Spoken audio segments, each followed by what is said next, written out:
નમસ્તે મિત્રો, શ્રી એસએન વિદ્યાલયના ઈ લર્નિંગ પ્રોગ્રામમાં હું સુનિલ મોટકા ફરી આપનું હાર્દિક અભિવાદન કરું છું. મિત્રો, આપણે ગત લેક્ચરમાં ચેન્જ ધ વોઇસના પેરેગ્રાફ આપેલા અને તમે એ પેરેગ્રાફની પ્રેક્ટિસ કરી અને લખ્યા જ હશે. મેં પણ પેરેગ્રાફ લખી નાખ્યા. હવે આપણે એ પેરેગ્રાફને સમજી અને એની પહેલાં તો પ્રેક્ટિસ કરી લઈએ, જોઈ લઈએ. તમે ચેક કરી લો, હું એક એક વાક્ય સમજાવું છું. ઓકે મિત્રો, હું જવાબ જ લખું છું, તમે પેરેગ્રાફને સામે રાખજો અને હું અહીંયા કાગળ જે મેં લખેલું છે એને સામે રાખી અને તમને વાક્ય સમજાવતો જાઉં છું. પહેલું વાક્ય છે, our principal welcomed the new students. મિત્રો, મેં એ વખતે ઉલ્લેખ કરેલો સાદો વર્તમાનકાળ, સાદો ભૂતકાળ, સાદો ભવિષ્યકાળ અને સહાયકારક ક્રિયાપદની રચના એના જ વાક્યો છે. એટલે એક્ટિવ પેસિવની રચના તમને નોટમાં લખવાની એક કીધેલી અને એના આધારે વાક્યની પ્રેક્ટિસ થાય એવો ઉલ્લેખ પણ કરેલો. જોજો મિત્રો, હવે પહેલાં નક્કી કરવાનું છે કાળ. કાળ શેનાથી નક્કી થશે? પહેલાં વાક્યમાં કોઈ યસ્ટરડે કે બીજા ભૂતકાળ સૂચક શબ્દો એવા તો આપેલા છે નહીં, ક્રિયાપદથી નક્કી થશે. તો વેલકમ્ડ એ ભૂતકાળ છે, એટલે ભૂતકાળની પેસિવ વોઇસની રચના આપણને ફાવવી જોઈએ. તો વોસ કે વર પ્લસ ભૂતકૃદંત. જવાબમાં શું થશે? કર્મને આપણે આગળ લાવશું. કર્મ કયો છે? The new students. હવે વોઝ વેર ભૂતકૃદંત મૂકવાનું છે ને, સ્ટુડન્ટ્સ પ્લુરલ ફોર્મમાં છે, બહુવચનમાં છે, એટલે શું આવશે? વેર. અને વેલકમ્ડ છે તો એનું ભૂતકૃદંત પણ વેલકમ્ડ જ થશે અને બાય વડે કરતા જોડી દઈએ, by our principal. He gave a speech to. તો ગેવ પણ ભૂતકાળ છે તો કર્મ થાય એ સ્પીચ. જોજો મિત્રો, અહીંયા ફૂલ સ્ટોપ મૂકવાનું છે અને પછીથી જે વાક્ય શરૂ થાય છે એનો પહેલો અક્ષર કેપિટલ કરવાનો છે. A speech was given to by him. હા, ટુને તમે બાય વડે કરતા જોડ્યા પછી મૂકી શકો છો, પણ આપણો એક નિયમ પકડી જ રાખીએ. મહત્તમ કઈ રીતે નિયમને આપણે વળગી રહેવાનું છે? સમય દર્શક શબ્દો હોય તો જ બાય વડે કરતા જોડીએ, એના પછી બાકીના તમામ શબ્દોને બાય વડે કરતા જોડીએ એની પહેલાં. સ્ટુડન્ટ્સ પ્રેઝડ હિમ, તો પહેલો અક્ષર કેપિટલ સાથે હી વોઝ. આખો પેરેગ્રાફ ભૂતકાળનો જ છે મિત્રો, એટલે હી વોઝ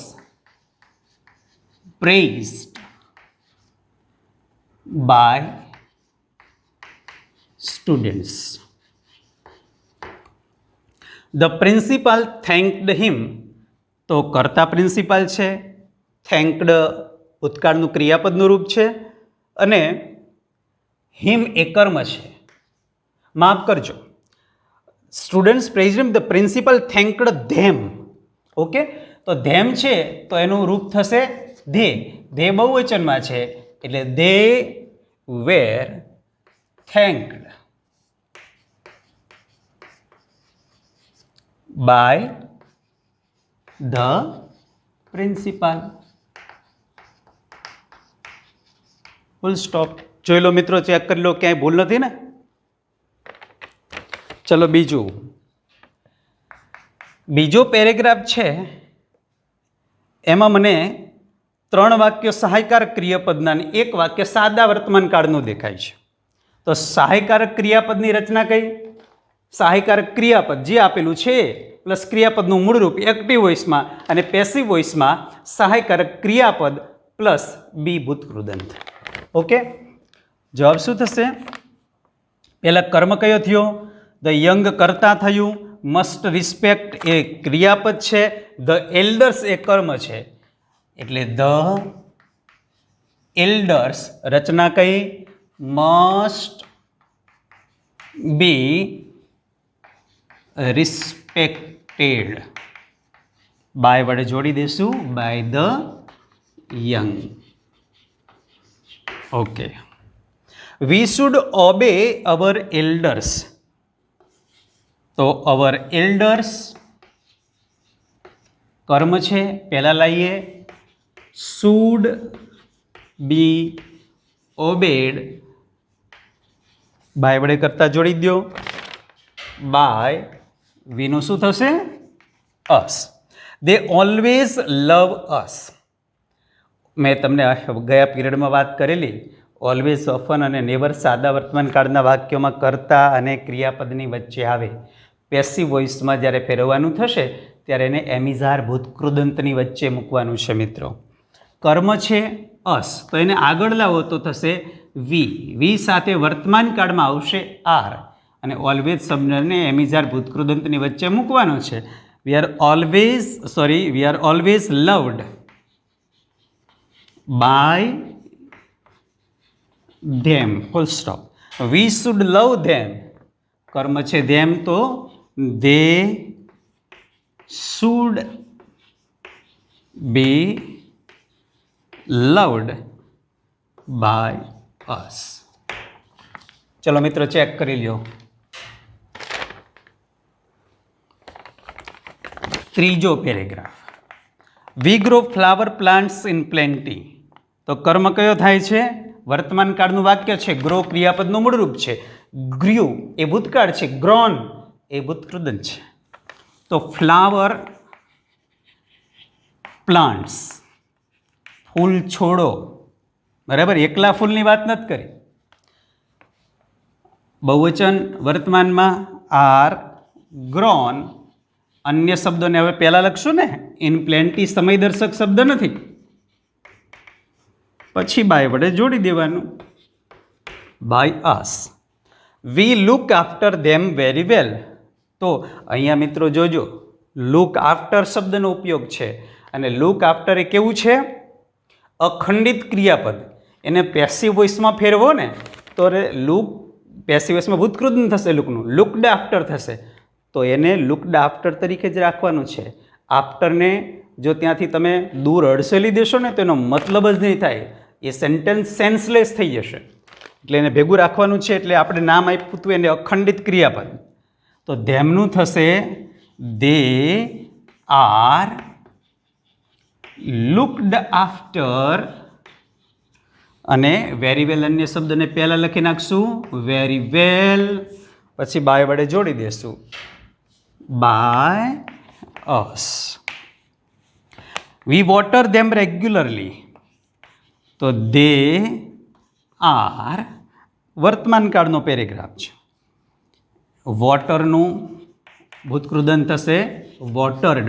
મિત્રો અહીંયા તમને એમ થઈ જાય કે સાહેબ વોટર પાણી, પાણી નાઉન પણ છે અને પાણી વોટર એ ક્રિયાપદ છે. ટુ વોટર એટલે પાણી પાવું, ડ્રિંક વોટર એટલે પાણી પીવું, પણ પાવવાનું હોય ને ત્યારે ટુ વોટર શબ્દનો ઉલ્લેખ થાય છે. They are watered by us regularly. આ સમયદર્શક શબ્દો છે ને એટલે આપણે વાક્યાંતે મૂક્યો. Then we distribute them to the members of the club. તો ધેન અન્ય શબ્દ પહેલાં છે તો પહેલાં લખી નાખવાનો છે. પછી આપણે જોશું વી ડિસ્ટ્રીબ્યુટ ધેમ, તો કર્મ થશે ધેમનું ધે આર ડિસ્ટ્રીબ્યુટેડ. કોને? અન્ય શબ્દો લખી નાખો કારણ કે સમયદર્શક નથી. ટુ ધ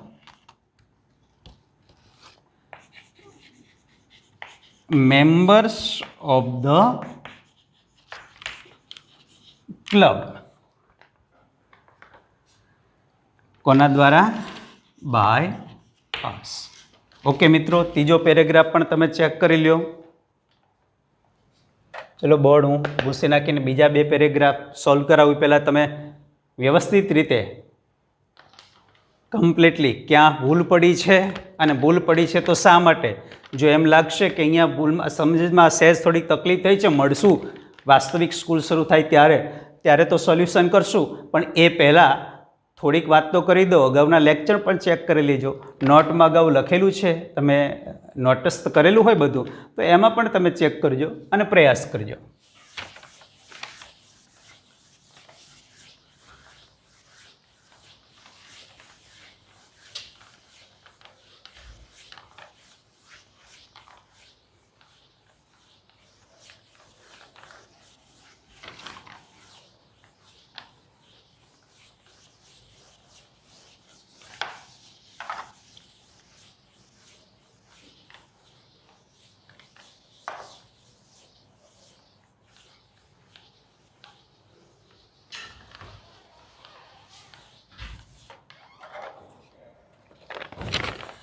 આપણો ત્રીજો પેરેગ્રાફ એનું ચોથા પેરેગ્રાફનું સોલ્યુશન કરીએ. Trees give us many things. તો અહીંયા સાદા વર્તમાનકાળનો જ પેરેગ્રાફ છે, સાથે સાથે બે સહાયકારક ક્રિયાપદ છે, એટલે બે વાક્યો વર્તમાનના છે અને બે વાક્યો સહાયકારક ક્રિયાપદના છે. તો કર્તા કયો થયો? ટ્રીઝ કર્તા છે, ગીવ ક્રિયાપદનું મૂળરૂપ છે, અને અહીંયા બે કર્મ છે, અસ અને મેની થિંગ્સ. આપણે અસને આગળ લાવીએ અને બનાવીએ. વી આર ગીવન, બીજું કર્મ પહેલા, મેની થિંગ્સ બાય ટ્રીઝ. હા, આ ઉલ્લેખ કરવો હોય તો થઈ શકે કે many things are given two અસ.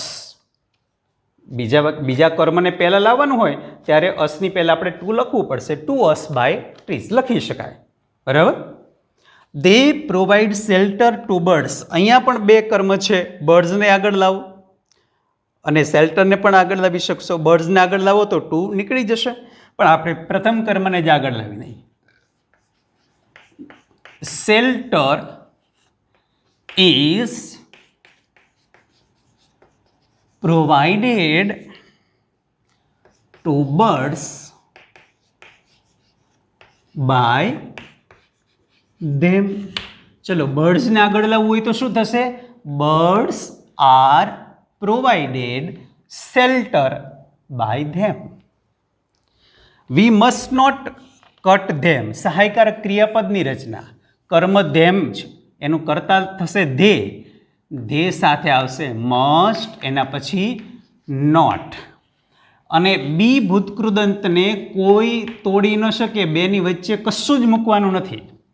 બી ભૂતકૃદંતની વચ્ચે નોટ નહીં મૂકવાનો. નોટ તો મસ્ટ પછી સહાયક પછી મૂકી દેવાનો. They must not be cut by us. We should grow more and more trees. તો થશે more and more trees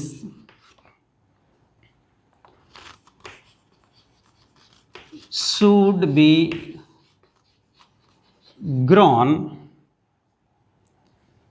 by us. Okay, last paragraph, please check it. My father will bring a book for me tomorrow. ભવિષ્યકાળની રચના, will bring, અને એના પછી જે શબ્દ છે એ કર્મ છે. જવાબ શું થશે? અ book will be brought for me. મિત્રો ઘણા બધા શું કરે છે ખબર છે? અ બુક ફોર મી એવું લખી નાખે છે. તો બુક ફોર મી એ બંને ભેગા શબ્દ નથી, એ આખે આખો શબ્દ કર્મ નથી બનતો, માત્ર ચોપડી જ. અને પછી આપણે બાય વડે કરતા જોડી દેશું. બાય માય ફાધર, અને પછી ભવિષ્ય સૂચક શબ્દ છે, સમય દર્શક છે, એટલે વાક્યની અંતે. I always read a good book. I always read a good book. તો શું થશે? A good book is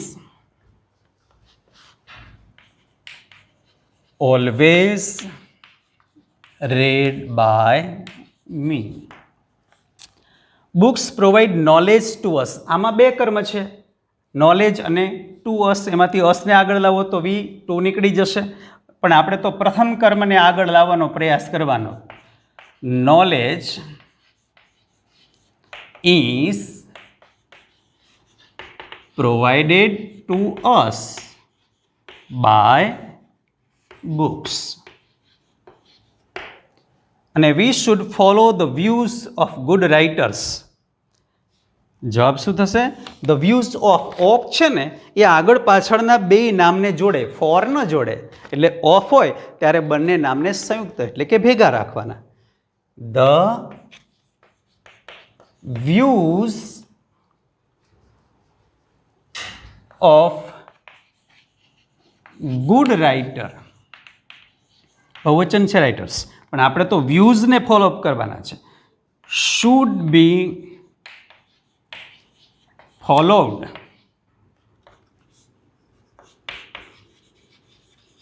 by us. Okay મિત્રો, 5 પેરેગ્રાફ સોલ્વ થઈ ગયા છે અને તમે 5 પેરેગ્રાફની બહુ વ્યવસ્થિત રીતે પ્રેક્ટિસ કરી અને ક્યાંક ભૂલ હશે તો એને સુધારી લીધી હશે. અને આ ભૂલ લગભગ તો પડી જ નહીં હોય, વારંવાર થતી પ્રેક્ટિસ ભૂલને અટકાવી દે, પણ છતાંય ક્યાંક ઉતાવળથી શરત ચૂકથી ભૂલ થઈ હોય તો ચેક કરજો અને વારંવાર પ્રેક્ટિસ કરજો મિત્રો. હવે આપણે ઇનડાયરેક્ટ સ્પીચ તરફ જવું છે.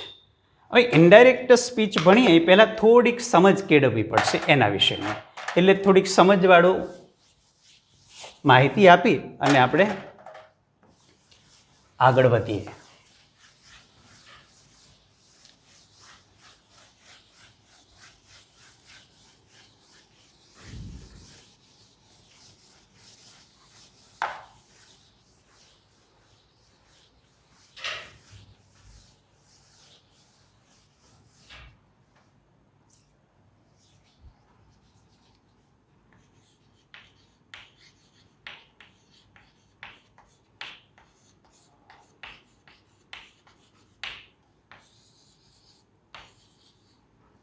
બહુ જ અગત્યનો ટોપિક છે. જેવી રીતે ચેન્જ ધ વોઇસની અગત્યતા વારંવાર સમજાવતો આવ્યું છું ને, બસ એવી જ અગત્યતા ઇનડાયરેક્ટ સ્પીચની છે. અને કોઈ પણ વાક્ય એ ઇનડાયરેક્ટ સ્પીચનું જ હોય.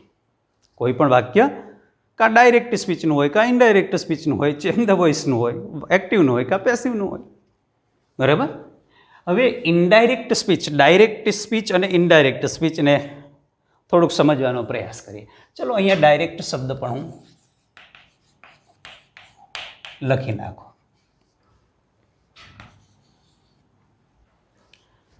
નરેશન 10મા ધોરણમાં, 11મા ધોરણમાં કે 12મા ધોરણમાં બધામાં જે વસ્તુ હું અત્યારે ભણાવવા જાઉં છું એ કામ લાગવાનું છે અને લાગવાનું છે.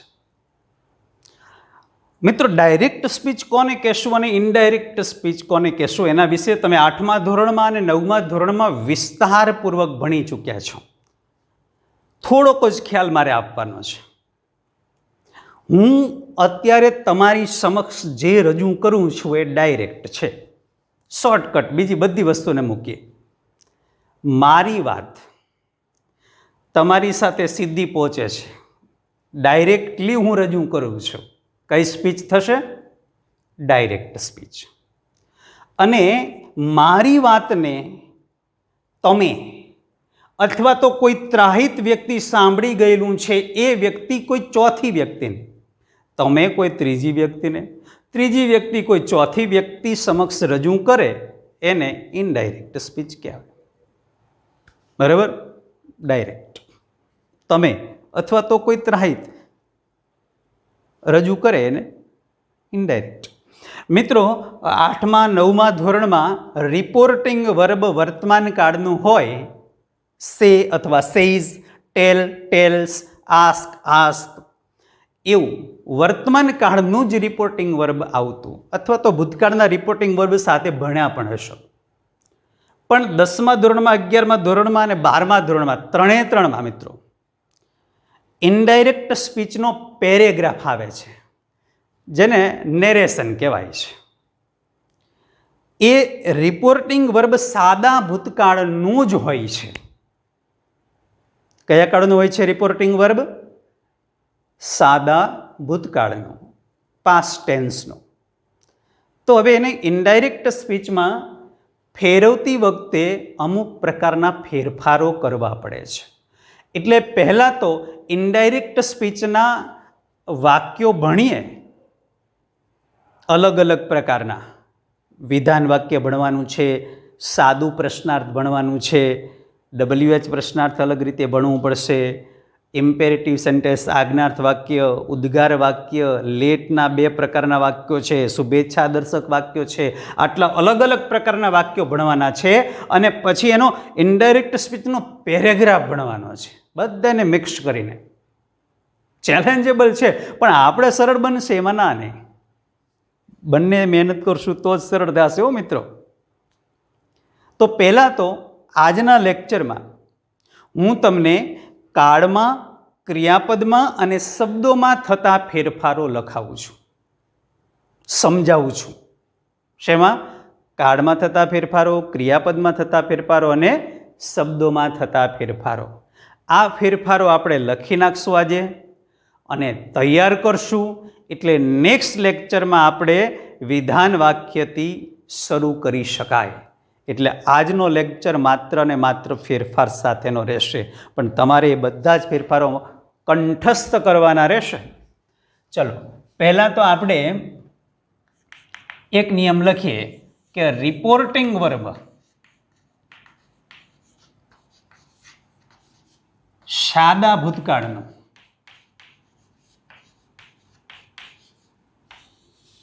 એટલે કે સેડ ટુ હોય, ટોલ્ડ હોય, આસ્ક્ડ હોય, એ બધા જ.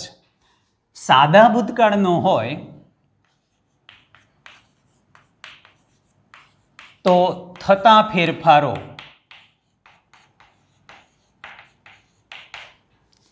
નીચે મુજબ છે. લખજો મિત્રો પછી. ઓકે, પહેલાં તો એક, કાળમાં થતા ફેરફારો. હવે કાળમાં અને ક્રિયાપદમાં બંનેને ધ્યાનમાં રાખવાના છે. એટલે છે ને આપણે આમાં 2 જ કાળ લેવાના છે, એટલે કાફી છે. બાકીનું બધું ક્રિયાપદના ફેરફારોમાં તૈયાર થઈ જશે, સરળ પડશે તમને. 2 જ કાળ. કયા 2 કાળ? નંબર 1 ડાયરેક્ટ સ્પીચ લખીએ. પહેલાં તો ડાયરેક્ટ સ્પીચ અને આ બાજુ લખીએ indirect speech.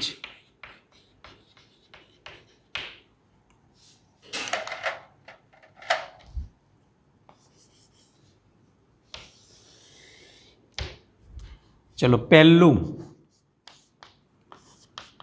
Simple present tense એટલે કે કયો કાળ થયો? સાદો વર્તમાન કાળ. સાદા વર્તમાન કાળને ઇનડાયરેક્ટ સ્પીચમાં ફેરવવાનો the simple past tense. Simple past ટેન્સમાં એટલે કે સાદા ભૂતકાળમાં. હવે મિત્રો, સાદા ભૂતકાળમાં ફેરવીએ તો એની રચના પણ આપણને આવડતી હોવી જરૂરી છે. તો જોઈએ સાદા વર્તમાન કાળની રચના કઈ? ક્રિયાપદનું મૂળરૂપ એસ કે ઈએસ અને આ બાજુ ક્રિયાપદના ભૂતકાળમાં ફેરવવાનું. ક્રિયાપદનું ભૂતકાળનું રૂપ એમાં ફેરવી દેશું. હવે એનું એક ઉદાહરણ લઈએ. રાઈટ આપેલું હોય કે રાઇટ્સ આપેલું હોય તો ભૂતકાળમાં શું થશે? રોટ. એવી રીતે તમે છે ને અલગ અલગ કલરથી લખજો મિત્રો, એટલે તમને વાંચવાની બહુ મજા આવશે. અને ફોકસ અહીંયા કરશું. મૂળ રૂપ હોય ને કેમાં ફેરવવાનું? ભૂતકાળમાં. એક ઉદાહરણ આપ્યું, રાઇટનું શું થશે? રોટ. પ્લે કે પ્લેઝ હોય તો પ્લેડ, મેક હોય તો મેડ, ટેક હોય તો ટુક. નંબર 2, હવે એ પેલો કાળ હોય તો આમ ઊંધું ફેરફાર નથી કરવાનો મિત્રો. સાદો ભૂતકાળ હોય તો એને સાદા વર્તમાન કાળમાં નહીં ફેરવાનો. સાદો વર્તમાન કાળ છે એનો સાદો ભૂતકાળ. તો હવે ધ સિમ્પલ પાસ્ટ ટેન્સ, આ બે જ કાળ યાદ રાખવાના છે. સિમ્પલ પાસ્ટ ટેન્સ હોય તો એને કેમાં ફેરવાનો? The past perfect tense. સાદા ભૂતકાળને પૂર્ણ ભૂતકાળમાં ફેરવવાનો છે. તો પૂર્ણ ભૂતકાળ, સાદા ભૂતકાળની રચના શું લખાઈ મેં હમણાં? ક્રિયાપદનું ભૂતકાળનું રૂપ આપેલું હોય તો એને ફરશે કેમાં? હેડ પ્લસ ભૂતકૃદંતમાં. શેમાં ફરશે? Had plus past participle of the main verb. અને હવે એનું એક ઉદાહરણ આપણે જોઈએ. પેલું જ રોટ આપેલું હોય તો એનું કંઈ રાઇટ્સ નહીં થાય. તો શું કરવાનું છે? હેડ રિટર્ન કરવાનું છે. શું કરવાનું છે? હેડ રિટર્ન. માત્ર બે જ કાળ યાદ રાખવાના છે. બાકી બધું જ ક્રિયાપદના ફેરફારમાં આપણે તૈયાર કરશું. કયા બે કાળ? ચલો, સાદા વર્તમાન કાળને શેમાં ફેરવશું? સાદા ભૂતકાળમાં. ક્રિયાપદનું મૂળરૂપ હોય તો ક્રિયાપદના ભૂતકાળમાં. એવી રીતે સાદો ભૂતકાળ હોય તો એને કેમાં ફેરવશું? પૂર્ણ ભૂતકાળમાં. પૂર્ણ બંનેની રચના ક્રિયાપદનું ભૂતકાળનું રૂપ હોય તો એને ફેરવવાનું હેડ ભૂતકૃદંતમાં. હવે આપણે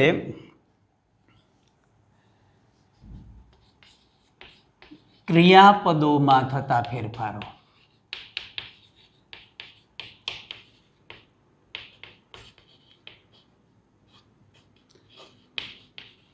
એક કામ કરીએ મિત્રો, પહેલાં તમે આ બધું લખી નાખો વ્યવસ્થિત રીતે, બરાબર? અહીંયા હું તમને થોડાક મોટા અક્ષરે લખું ને તો વ્યવસ્થિત રીતે તમને લખવાની મજા આવશે, ભૂલ નહીં પડે. છૂટું છૂટું લખીએ એટલે અહીંયા નથી લખતો, બોર્ડના બે વિભાગ કરીએ ને આપણે લખશું, બરાબર? શાંતિથી લખી નાખો.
ચલો, હવે કયા કયા ક્રિયાપદોમાં ફેરફાર થાય છે એ પહેલાં ક્રિયાપદો લખીએ અને પછી આપણે એના ફેરફાર લખશું.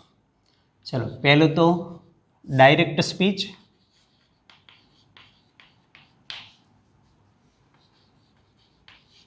ઇનડાયરેક્ટ. હવે તમે સમજી ગયા હશો.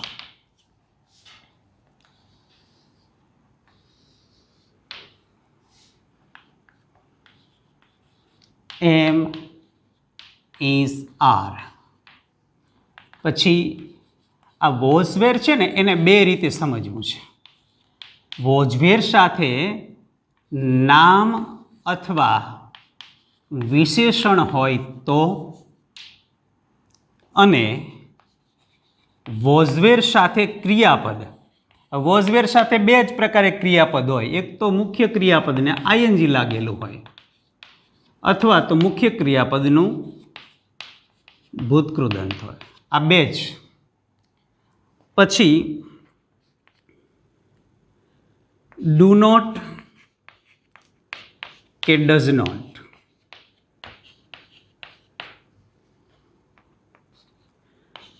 ડીડ નોટ ક્રિયાપદનું મૂળ રૂપ. શેલ કે વિલ.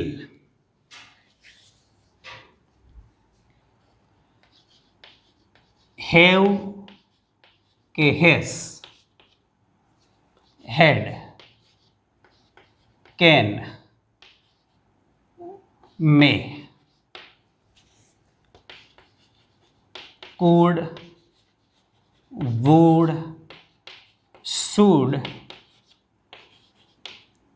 must, might. ચલો આટલા ક્રિયાપદોને સમજી લેશું એટલે બધા જ કાર્ડ અંદર સેટ થઈ જશે. ચલો એમિઝાર છે એને ઇનડાયરેક્ટ સ્વિચમાં ફેરવવાનું, તો એમિઝારનું શું કરશું? વોઝ કે વેર. એમિઝારનું વોઝ વેર બોલતા જવાનું મિત્રો, કંઠસ્થ કરવાનું. અને જ્યારે તમે ગમે ત્યારે સવારમાં ઉઠો ને ત્યારે ધર્મ પુસ્તકો આપણે વાલી મોટા હોય ઘરના વડીલોની વાંચતા હોય છે, એવી રીતે તમારા માટે અત્યારે ટાઈમ પર આ તો સારસ્વત પુસ્તક કહેવાય. એટલે એ સારસ્વત મા સરસ્વતીનું જે આ સરસ મજાનું પુસ્તક છે તમારી નોટ, એને તમારે સતત પુનરાવર્તિત કરતી રહેવી. આ નોટના એક પાનામાં ગજવામાં રાખી દેવાનું. ગમે ત્યાં બહાર ગયા હોય, બેઠા હોય, ઘડીક આપણા સગા સંબંધી જોડે બહાર બહુ નથી જવાનું અત્યારે, એટલે ત્યારે વાંચી લેવાનું એક વખત. દરરોજ 3-4 વખત એક વખત વાંચશો એટલે હું માનું ત્યાં સુધી કોઈ ભૂલ જ નહીં પડે. હવે વોઝવેર સાથે જો નામ આપેલું હોય, વોઝવેર સાથે વિશેષણ હોય, નામ એટલે દાખલા તરીકે આઈ એમ નાવ અ મેન, હું મેન ફોર્મમાં છું, પણ જ્યારે હું બાળક હતો તો I was a boy, I was a student, તો સ્ટુડન્ટ બોય એ નાઉન છે. અને વિશેષણ I was clever, I was intelligent મૂકી શકો. ત્યારે વોઝવેરનું વોઝવેર જ રહેશે, કોઈ ફેરફાર કરવાનો થતો નથી મિત્રો. ધ્યાન રાખજો, મહત્વની વસ્તુ છે આ રહી વિશેષણ.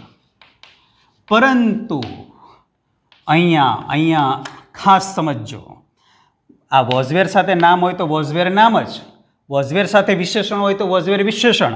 પણ વોઝવેર સાથે જો મુખ્ય ક્રિયાપદને આઈએનજી હોય અથવા તો વોઝવેર સાથે ભૂતકૃદંત હોય તો વોઝવેરનું હેડ બીન કરવાનું છે. મુખ્ય ક્રિયાપદને આઈએનજી આપ્યું હોય તો આઈએનજી મૂકવાનું, અને ભૂતકૃદંત હોય તો ભૂતકૃદંત, બેમાંથી એક હશે. ઓકે. ડુ નોટ કે ડઝ નોટ આપેલું હોય તો એનું ડીડ નોટ કરવાનું છે. અને ડીડ નોટ ક્રિયાપદનું મૂળરૂપ આપેલું હોય તો હેડ નોટ ભૂતકૃદંત. પછી એવી રીતે શેલ કે વિલ એનું થશે શેલ વિલ, બંનેનું વુડ કરવાનું છે હો મિત્રો. શેલનું શુડ કરવાનું નથી, શુડ ભૂતકાળનું રૂપ નહીં. શેલ વિલ બંનેનું વુડ, સેલનું વુડ, સેલનું વુડ, વિલ.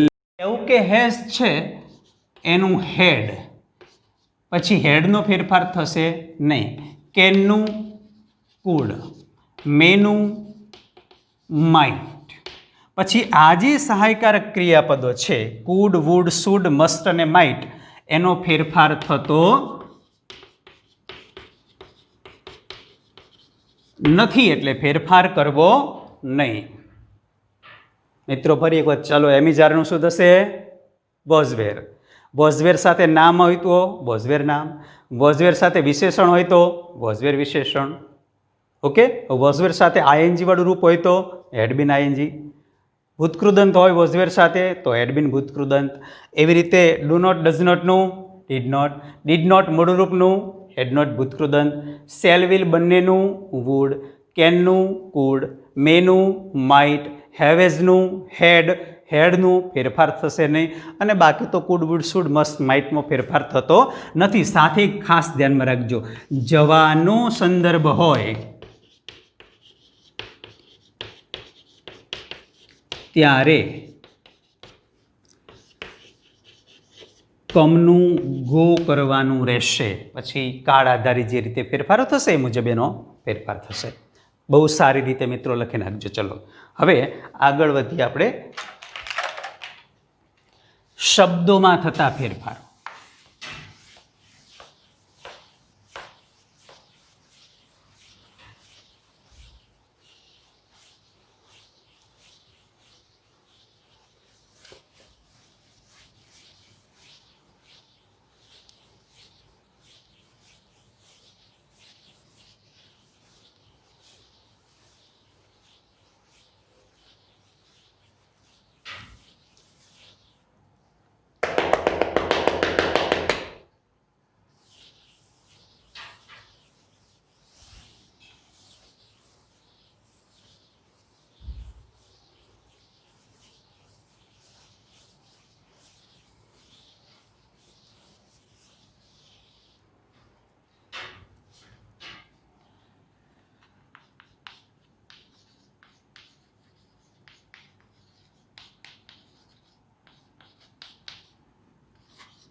શબ્દોમાં થતા ફેરફારો પણ એટલા જ અગત્યના છે.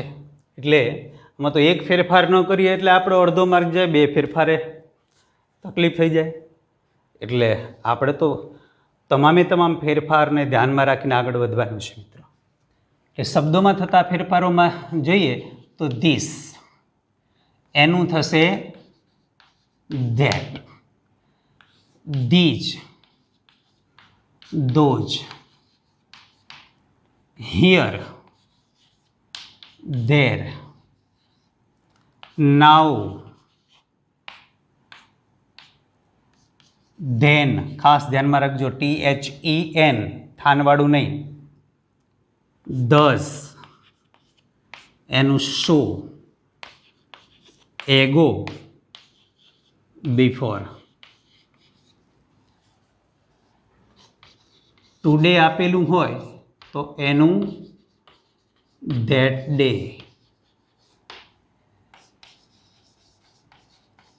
ટુમોરો હોય, સોરી માફ કરજો, પહેલાં તો આપણે ટુ નાઇટ પણ લઈ જ લેવીએ. ટુ નાઇટનું ધેટ નાઇટ.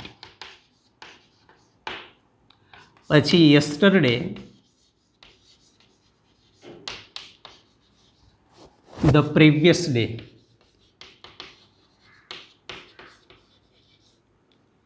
એવી રીતે ધ લાસ્ટવાળા સમયદર્શક શબ્દ હોય તો ધ પ્રીવિયસ સમય. હું સમજાવવા, ટુમોરો હોય તો એનું ધ નેક્સ્ટ ડે, અને ધ નેક્સ્ટ સાથે સમય આપેલો હોય તો ધ ફોલોવિંગ સમય. આ સમય બહુ મહત્ત્વની વસ્તુ છે. લાસ્ટ ડે આપેલો હોય તો પ્રીવિયસ ડે થાય, લાસ્ટ મંથ આપેલું હોય તો ધ પ્રીવિયસ મંથ થાય, લાસ્ટ વીક આપેલું હોય તો ધ પ્રીવિયસ વીક થાય. પણ લાસ્ટ બોય હોય તો બોય સમય નથી, ત્યારે લાસ્ટનું લાસ્ટ જ રહેશે મિત્રો. એવી રીતે ધ નેક્સ્ટ મંથ આપેલું હોય તો ધ ફોલોવિંગ મંથ થાય, નેક્સ્ટ યર હોય તો થાય, પણ નેક્સ્ટ ક્લાસ હોય તો નેક્સ્ટનું નેક્સ્ટ જ રહેશે. આ બાબત તમે ખાસ ધ્યાનમાં રાખજો મિત્રો. ચલો ફરી એક વખત તૈયાર કરીએ. ધીસનું ધેટ, ધીઝનું ધોજ, હિયરનું there, now then, thus so, ago before, today that day, tonight that night, યસ્ટરડેનું ધ પ્રીવિયસ ડે. લાસ્ટવાળા સમયદર્શક શબ્દો આપેલા હોય તો ધ પ્રીવિયસવાળા સમયદર્શક શબ્દો. ટુમોરો હોય તો ધ નેક્સ્ટ ડે, ધ નેક્સ્ટવાળો સમય આપેલો હોય તો ધ ફોલોઈંગવાળો સમય. મિત્રો, ડાયરેક્ટ ઇનડાયરેક્ટમાં કાળમાં, ક્રિયાપદોમાં અને શબ્દોમાં ફેરફારો બહુ મસ્ત તૈયાર કરજો. તૈયાર થઈ જાય ને પછી આપણા નાના ભાઈ બહેન હોય કે મોટા ભાઈ બહેન, એમને કાગળ આપી દેવીને પૂછીએ કે ચલો તમે ડાયરેક્ટનું બોલો, હું એનો જવાબ ઇનડાયરેક્ટમાં રજૂ કરીશ. આજે આ ફેરફારો એવી રીતે મસ્ત તૈયાર કરજો જેથી કરી નેક્સ્ટ પીરિયડમાં આપણે જે વાક્યો શીખવાના છે ને એ બહુ જ સરળ પડશે મિત્રો. આપ તૈયાર કરી જ લેશો એવા વિશ્વાસ સાથે મિત્રો ખૂબ ખૂબ ધન્યવાદ.